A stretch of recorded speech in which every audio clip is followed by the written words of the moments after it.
Hey everyone, welcome back to our channel. This is Opie. I just wanted to show everyone how I practice on the mannequin head and everything that I go through while I'm doing this.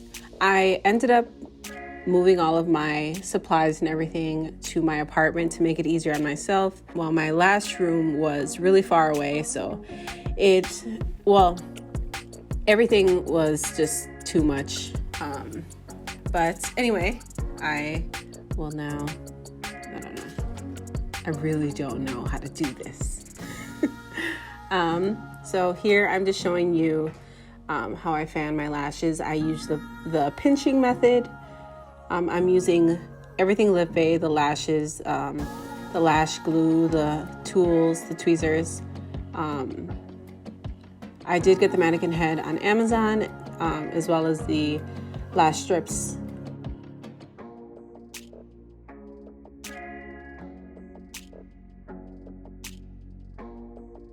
I was having some trouble with the inner corner. It kept lifting. I don't know if it was because I placed it wrong or if it just wasn't sticky enough.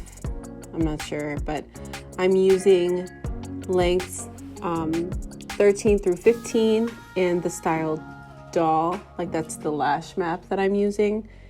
It's a very windy day today. I'm using Lash Curl C. I was having a little bit of trouble fanning out these lashes. They're a little stuck together. So I have this weird method where I make the fan. I make a few fans and I will set them by gluing the tip of the fan and then setting it down and making more, just so I'm not really focused on just making the fan instead of placing it. I have some trouble placing the fans on lashes. How do I say this? So whenever I make the fan and dip it in the glue and try to place the lash, I lose like strength in my hand or something and the fan falls apart. I don't know why. I don't know if it's the temperature in my room or anything like that. I'm just not sure. I just know that this works better for me.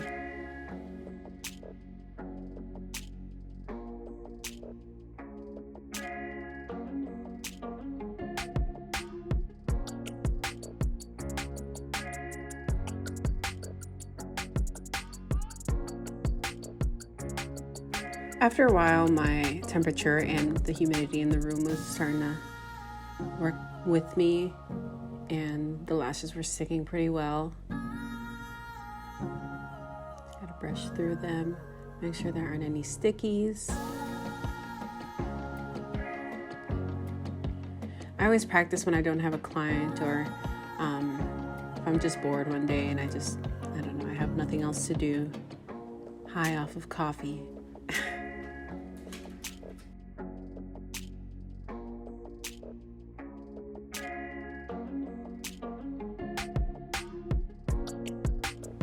I have this really bad habit of letting go while I'm pinching. So the pinching method is kind of difficult to explain. So you pull the lashes off of the strip and you hold them with the tweezers and pinch underneath. But I'd have this, and then you're supposed to what do you call it? Like let it go, but not really let it go, so that you can fan it out easily. But I let it go too much, and then I lose the fan completely. I don't know why I do that. I just have a lot of work to do still. That's why I practice more often.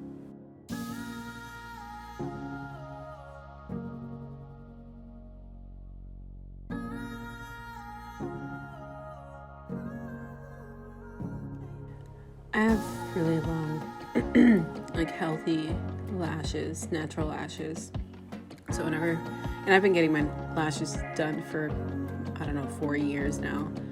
So it really depends on the person. So if anyone tells you it's really bad for your eyes or your lashes, they fall out or anything like that. That's definitely not true. It depends on the person and your lash tech. That's why I always say make sure you do your research on your lash tech and take care of your lashes, your natural lashes, your lash extensions, your eyes, period. I know when I first started getting lashes, I had this really bad habit of pulling at my lashes. And one day I pulled really, really hard and I had a few gaps. And I was so sad, but I did some research and I found that, I forgot what it's called, Jamaican African black castor oil, something like that. It's in the brand Shea Moisture. I used it several times a day. It does smell nasty. It smells kind of like ash, like cigarette ash. But I use it several times a day. I would apply it with either a makeup brush or a spoolie, and after about a week I noticed a ginormous difference. My eyelashes were longer, they were fuller, I didn't have any more gaps. Oh, this is me fanning out the lash. Oh, it's so blurry. I should have shown the actual fan. I don't know, I wasn't really thinking about the camera. Joey and Ross, everyone's staring at me, it's weird. You can't really see it that well, but you see, when I put my finger on the back, that's me trying to put the lashes back, like straightened again, because I loosen them, the tweezers, too much, and they like cross each other, which is obviously not good, and you don't want that in a fan. You want them to fan out perfectly. So my lash, I don't know what to call her, my teacher, I don't know, but she taught me that trick. I'm very grateful for her. She is an amazing teacher. She answers all of my questions, even now, after so long. She's great. Isolating is one of the more difficult things when you are doing extensions, especially when your client's lashes are either really short or she has very, very short ones in between long ones, and they like slip through the isolation tweezers. So that's always my biggest issue, not including fans, because obviously you see me struggling. Sheesh. Are you a lash tech guru? Dang. I probably gave up, and look at me giving up.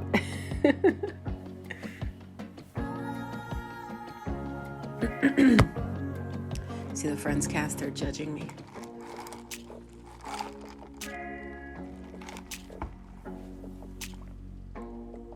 I think I gave up like 4 times, because you see how much I open the rainbow tweezer. Like I'm definitely not supposed to open it so hard or so open that way. So then I lose the fan completely and I have to start over. I gotta get a manicure. I cannot look at those nails. They're clean. My hands are always clean. They're just dusty. Here I am, about to quit again. Oh, wait a minute. Did I do it?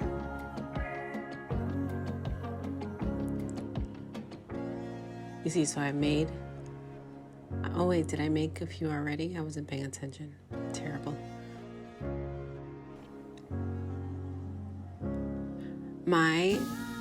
Okay, so I always work from the inner corner and the outer corners first, because they're the most challenging. Not on the mannequin, on an actual human being, because it's obviously really different. I had some trouble placing. It's harder because the inner corner is on an actual person. It's like there's a smaller area to work with, and the eyelashes aren't always so out there So you have to tape and pull to the side to like pull out the natural lashes, and it's a little harder, and they're always so much smaller or like thinner, so they are a challenge. They definitely take the longest for sure. And I've tried to work on both eyes at the same time, but it's a little harder because I'm left-handed. So whenever I'm doing a lash set, I always work on the right eye because it's closer to the glue. So when I am working on the other eye, I have the client turn their head so that there's a shorter like shorter time between the glue dot and placement. I guess it doesn't really matter anymore since I make the fans and then set them down first. Now, I guess, I don't know. But I have tried doing both eyes at the same time, but it didn't really work that well. And I would just give up halfway and just start doing the other eye. I use 2 ring lights at the highest brightness. I am very, very blind, and I'm not sure why, but it's just really hard for me to see some lashes, especially if they're thinner. So that's why I used 2 of them instead of 1. I like the ring lights. I have considered getting that one. I forgot what it's called, but they're 2 connected to 1 stand. I forgot what it's called, and it looks really nice, but I don't think that it's big enough or bright enough for me. So I am just going to stick with the 2 ring lights. Doll eye and cat eye mapping are definitely my favorite to do, but I've been really into doing like the natural lash mapping for some reason. I don't know, I like it. Only 2 sizes, the smallest in the inner corners, and then the rest of the way is just 1 single length, and I don't know why, I just really like it. I don't know, maybe because it looks the most natural. I don't know. So that is it for this video. I hope to make more videos coming up. I am very, very bad at remembering to record things and to charge the camera. I'm the worst at that. But I want to thank you all for watching, and I hope you liked it. And if you can subscribe, like, comment, share, all that good stuff, I would really appreciate that. Thank you. Have a great day. Bye.